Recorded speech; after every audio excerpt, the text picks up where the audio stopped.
Hi folks, Pat Dagley here for the Laker News. We're at a media tour for the toll removal at the Macdonald Bridge.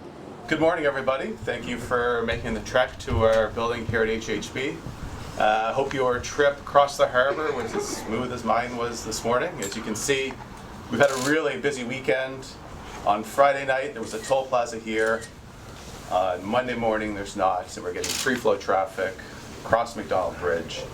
And I gotta say, none of this would happen without the extreme professionalism of the staff that work here, kind of the focus on the mission, collaborating with the partners to get it done pretty short time and make the change that we see here today. We're not quite finished. There's still some finishing touches that have to happen on the Macdonald. And then we'll turn our attention to the McKay.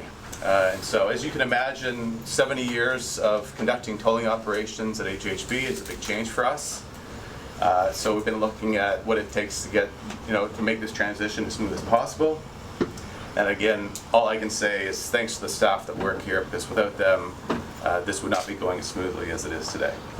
Today really is the beginning of a new era. After 70 years, drivers no longer have to pay a toll to cross one of our harbour bridges. And I was teasing the group before the meeting. Saturday nights growing up in the 70s and 80s, we used to come across there, reach out the passenger side and fire a quarter up over the roof and see if we could hit the basket. Now those days will be gone. And sometimes we hit the basket, sometimes we didn't. This is great news, though, for commuters, and we are proud that they're delivering on election promise. And this is about affordability. It's one less fee to pay when needing to go where you need to go.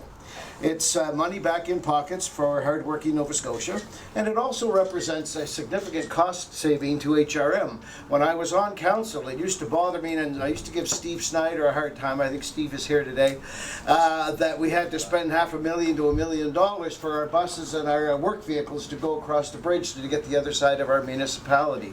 So I don't know if David's going to speak on this or not, but it could save us $500,000, somewhere between $500,000 and $1 million to HRM and HRM taxpayers. This helps people commute to and from work, it grows our economy, and helps us create a more prosperous future for Nova Scotia. But this is only part of how we will unlock Nova Scotia's full potential. Beyond the fact that it will save folks money and time every day, removing tolls is also part of our plan to fix traffic. Free-flowing traffic means crossings will now be simpler and smoother for all Nova Scotians. Through Link Nova Scotia, we're also working on, and other core partners, we're also working to improve our transit infrastructure. And not too long ago, I had the fun of announcing, along with HRM, when I was with HRM at the time, along with the province and the feds, about the exciting plans, for example, of the approval of the Milko Ferry, the beginning of a ferry network that will someday include Larry Utek and Shannon Park as well. And of course, near and dear to me, if you followed me at all over the years, is my love of rail. And I see some people grinning and laughing in the back here. I was known for his commuter rail, Tim. Well, now I'm going to have to be LRT, I guess, rail, Tim, because we couldn't come to a deal with CN and VIA on commuter rail, but we're certainly going to be looking at LRT as we become larger. Once you get up to around 750,000 to $1 million, you have the user base and the tax base to look at LRT. And of course, we're waiting to receive applications and work from HRM on how to launch BRT, bus rapid transit, in HRM. So we have heard from Nova Scotians that they are concerned about congestion, they are concerned about how long it takes to get in and out of HRM, and we've seen the excitement of adding the 107 connector. This is just the beginning of a successful plan, and it makes us want to achieve even more. Along with the Halifax Bridges and other close partners, we are going to achieve more. And we're going to move quickly, as you've seen, and we're going to get the job done. Today is a significant change for the Halifax Bridge Commission, and having the loss of the tolls. For almost 70 years we've had the infrastructure here, but now it's going to be a new landscape out there.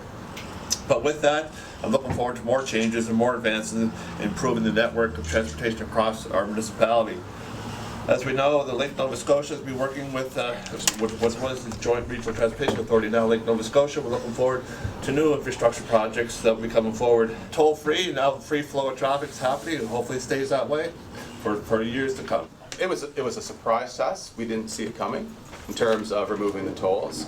However, what I will say is for quite some time, we were developing a project to remove the plazas anyway and adopt all electronic tolling. So a big portion of the work was already basically developed. So we're lucky, we're fortunate that that's the case. But you know what? Government's decision, it wants to operate the bridges without tolls. That's for us to make it happen. It was a bit of a surprise to me as well. I remember being on the tour bus with the Premier when he came to Bedford, and I said, what led to this decision? And he mentioned that he had heard from people coming from outside of HRM to go to the hospitals, to go to a Mooseheads game, etc. They didn't understand why they had to pay, but they don't have to pay anywhere else in Nova Scotia. You don't pay when you go across the Cancel Causeway.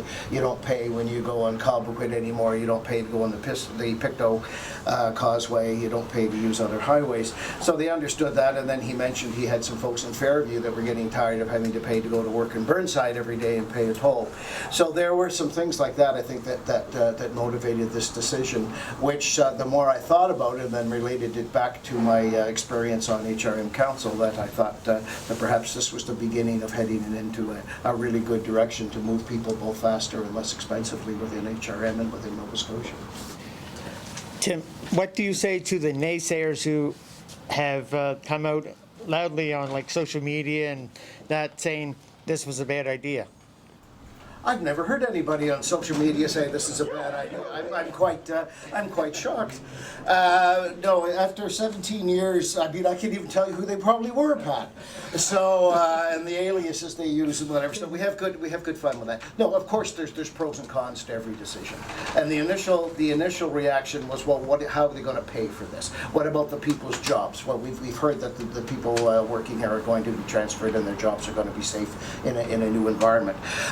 But I think what we started to hear gradually past that was that how it will speed up traffic, and we've seen that today, and how people were sort of saying, well, at least it's equity, at least it's fair now because we don't have to pay to use other bridges and highways and causeways, etc. within SNS.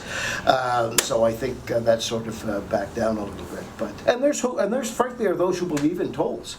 That down the road, maybe 20, 25 years from now, when we have LRT running every few minutes, and we have BRT running every few minutes, and we have that network of ferries going, maybe there'll be a time and place for tolls again, but that'll be long after my time and long after this government's time. But in the meantime, this is about affordability and trying to keep traffic moving. Well, I guess with the removal of the tolls, that means it's retirement for Mr. MacPass, eh?